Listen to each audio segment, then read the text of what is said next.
Hey guys, in this video we're going to talk about how you can add someone on Snapchat without saying added by search. But before we begin, make sure to hit that subscribe button down below. It really helps me out. Alright guys, so first of all, open up your Snapchat application and make sure your app is up to date. And after that, you'll be on the camera section of Snapchat. Just tap on add people icon at the top right corner of your screen. Here I'll search for any random person.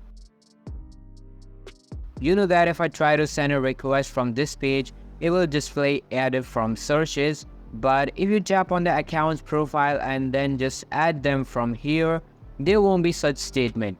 You can also try another trick by remembering that person's username and then have your friend send it to you through Snapchat DM. And then if you add that person from there, it will be display added from mentions.